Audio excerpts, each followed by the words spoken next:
The next morning, Christmas morning, we woke up, and I want to say it was probably 8:30, and we came downstairs, and everybody was there but Brandon. So my wife gets on the phone, tries to call him, no answer. It was not uncommon for my son not to come home. He's 21, a lot of friends up on campus, he'd spend the night a lot of times. Our thoughts was, man, they stayed up all night and they're sleeping in.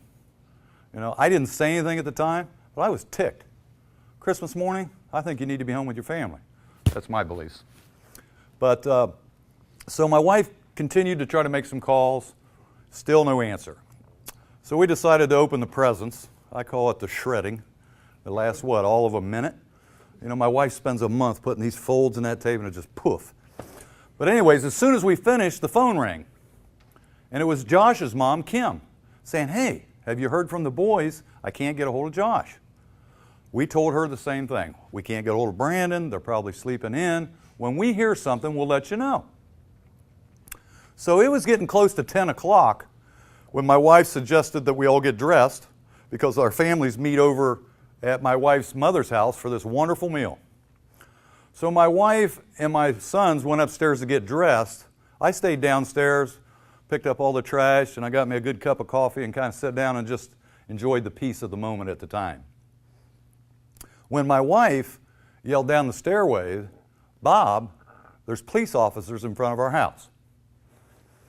Well, when she said that, my first thought was, what did Brandon do? You know? And let me say this, Brandon was not the type of young man that was in trouble with the police, but he did get a speeding ticket just that summer before.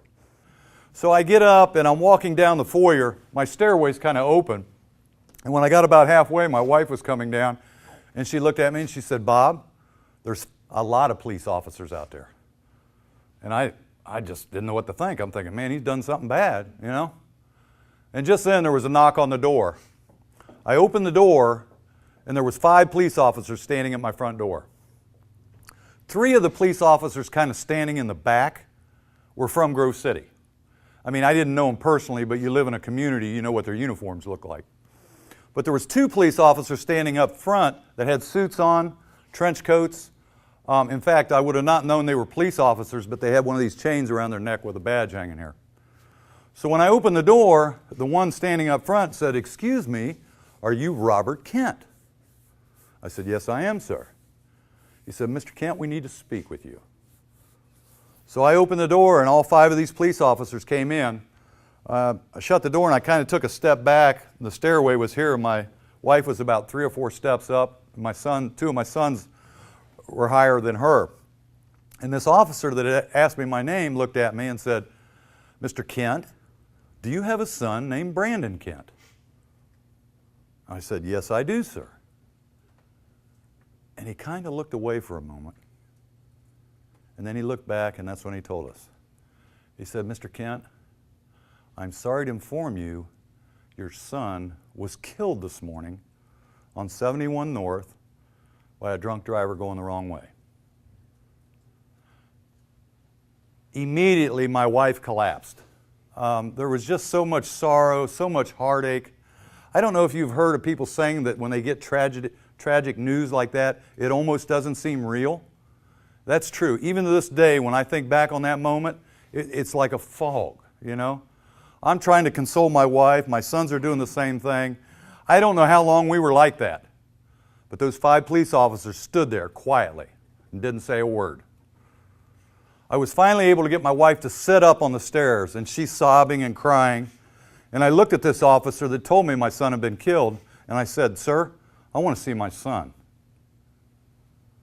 And he told me, he said, Mr. Kent, is there a place we can talk? So my sons had a hold of my wife. I led this officer back to the family room. When we got back there, that's when he introduced himself. His name was Detective Purdy. Detective Purdy works for the Columbus Police Department, and he is a vehicular homicide detective, which means anytime there's a death with an automobile, he's one of the guys that investigates it, you know? And he's telling me all this, and all I can think is, man, I just want to see my son, you know? So when he finished, I repeated my request. I said, sir, I just want to see my son. And he told me this. He said, Mr. Kent, I've been doing this job for over 17 years, and I have never seen a more traumatic, horrific accident than what your son was involved in. And went on to explain what happened. Does everybody know where Crew Stadium is? Yeah. 71 North kind of slowly bends to the left, and there's a high concrete divider between the north and southbound lanes. My son was driving northbound in a Jeep Wrangler, canvas top, big tires. Another young man by the name of Donald Richardson, 28 years of age, got on the freeway at Hudson Avenue in a full-size SUV going the wrong way. He said, "Mr. Kent, we estimated both cars were traveling between 65 and 70 miles an hour, and it was a direct head-on impact." Obviously, my son's car lost. Upon impact, my son's car went airborne and flipped over and caught on fire. It took close to 15 minutes for the fire department to even get there. This young man made a terrible decision to get behind the wheel of a car and took 3 young men